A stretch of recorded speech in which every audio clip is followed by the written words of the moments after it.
Hi, I'm Dr. Ken Berry, a family physician, and in this short video, I want to explain to you 7 reasons to never eat wheat again.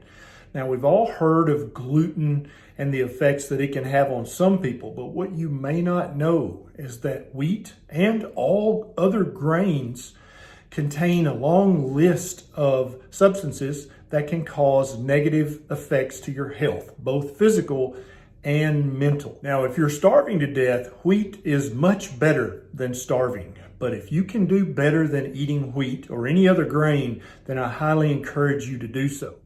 If you know someone who does not have this information yet and they're still eating wheat or other grains as part of their daily diet, please consider sharing this video with them. You can send it in an email or a text. You can share it on your Facebook or your Instagram. You could literally change someone's life who's having all the negative effects of eating wheat or other grains and just not know that that's the cause. Here's a short list of the worst offenders contained in wheat and other grains.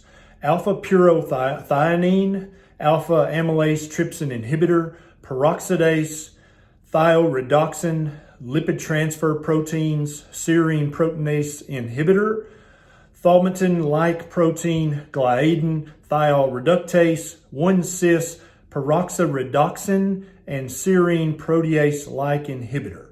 Now, this is a short list of the worst things. There are many more things in wheat and other grains that can cause disruption and inflammation and problems in your body.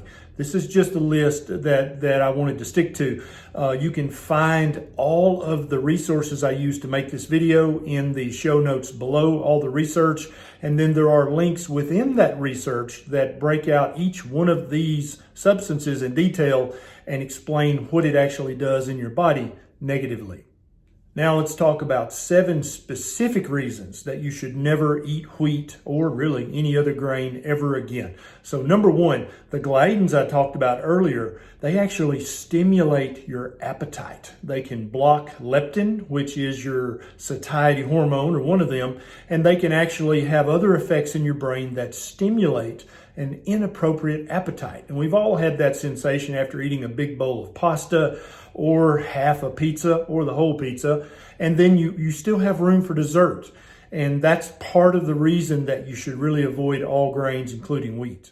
Gliadin-like proteins also can increase your levels of chronic inappropriate inflammation. This can have devastating effects on many of the organs and tissues in your body. Number 3 is that the gliadin-like proteins resemble self-antigens. Now, what's that mean? So basically, there are antigens on every single thing in the world. Your immune system should be able to tell the difference between your own antigens and not attack those. And then it should also be able to tell what is foreign antigens that might need to be attacked. The problem with these peptides in wheat is that they can very closely resemble the peptides on your cells. And so your body can wind up inappropriately attacking your own cells and tissues, thinking that there are foreign substances because your immune system has been confused by these peptides in wheat. The phytates contained in wheat and all grains can block absorption of essential minerals in your body and electrolytes. And this can include magnesium, zinc, iron, calcium, and many other minerals that your body needs for optimal function. These peptides in grains can just block the absorption, so you pass them through your waste and you don't actually absorb the minerals that you need. Any of the substances on this list that I talked about can actually cause allergic reactions in your body. And for some people, this will be allergic rhinitis. For other people, it'll be a skin reaction. For many people, it'll be a gut reaction that resembles irritable bowel or ulcerative colitis or Crohn's disease. For some people, it can be a reaction inside their joints, mimicking arthritis. Number 6, many of these peptides contained in wheat and other grains can act as endocrine disruptors. And so in women, this can lead to PCOS and problems getting pregnant. In men, it can lead to gynecomastia, which is a fancy word for man-boobs.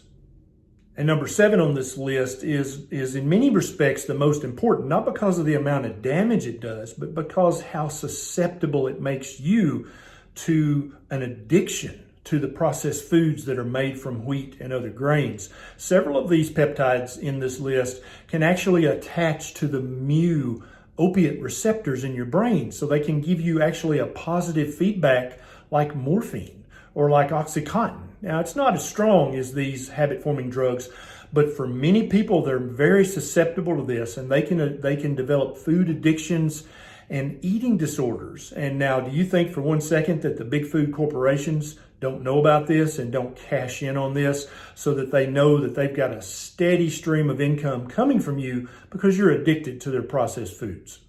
Now, this list could go on and on. I decided to stop it at 7 because that's a nice number, but I want you to do your research. If you're still eating wheat and other grains in your diet, please check out the research I listed in the show notes below. Do not blindly believe that the processed food that you buy from big food manufacturers that contains these grains in a highly processed form are in any way good for you. They are not real human food. They are food-like substances that contribute to inflammation, allergic reactions, and for some people, food addiction. If you enjoyed this video, please take 1 second and click that subscribe button down there and also the little bell button right beside it so that every time I make a video like this, you'll get a notification and you'll be one of the very first people to know. This is Dr. Berry. I'll see you next video.